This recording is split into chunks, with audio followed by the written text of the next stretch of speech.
First of all, I would like to know you how US sees India's presidency, especially US business community sees India's presidency, and can we expect some new announcements or perhaps some more engagement when President Biden is going to come to New Delhi to participate in the Leaders Summit? Siddhant, thank you, and thank you for having me.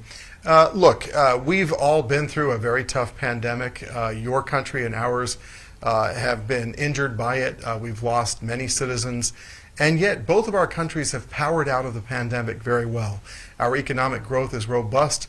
Our democracies, while very complicated, are strong.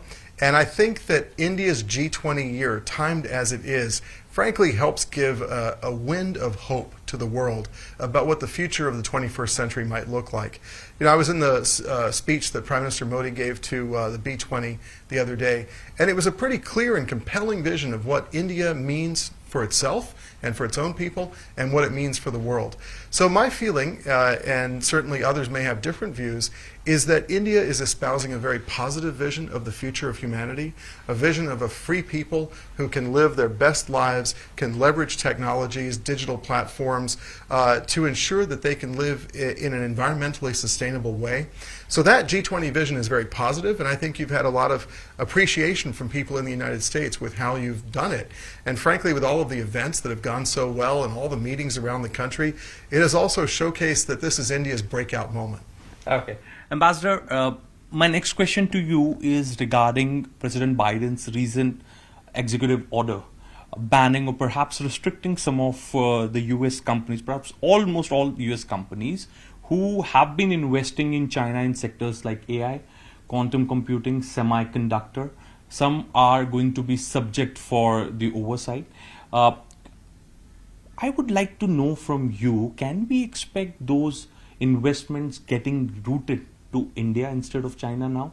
Do you see India as the next destination for AI, quantum computing, and all these emerging sectors? Well, emphatically yes, but there's a but that I have to add. India has competition.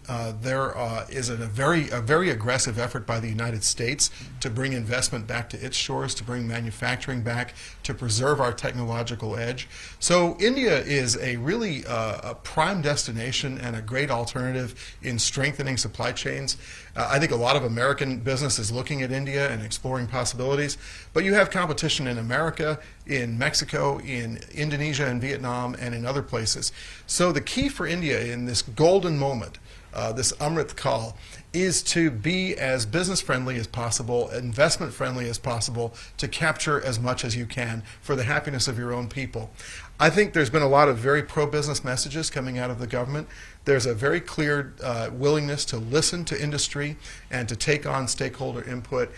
There's a desire to bring in as much investment. And so as you look at regulation and you look at regulatory and policy predictability, if I am a business person and I have to pitch my investment committee on a $10 billion 20-year investment, predictability is the most critical thing.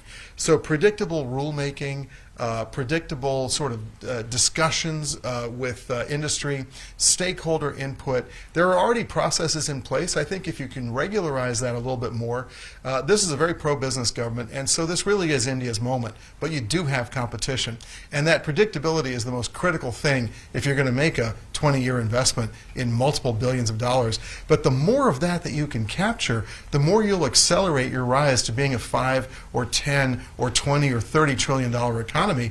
And frankly, I think the whole world, including the people of the United States, are betting on India's rise. Okay. Mr. Keshap, also Prime Minister was speaking at a BRICS summit in South Africa, Johannesburg, and he said that India has now opened up private investments in sectors like defense and space. Now, space is a new focus of Prime Minister Modi's government, especially when India is on moon now. How do you look at this space sector in India, particularly if private businessmen will come and invest or perhaps do some sort of collaboration? NASA, ISRO coming together, some American companies getting a collaboration done with ISRO. How do you look at the future of this Indian space sector? So for a long time in the United States, space was a government function. We didn't have private sector companies. And since we opened it up to the private sector, we've had enormous growth in private sector capability and sophistication in space, and it's driving down costs of things like launching into orbit. So it's for the benefit of humanity to get this right. I love the fact that in the United States and now in India, you are opening up the space sector to private players. I'm very optimistic that we can see almost unlimited growth between the United States and India on space.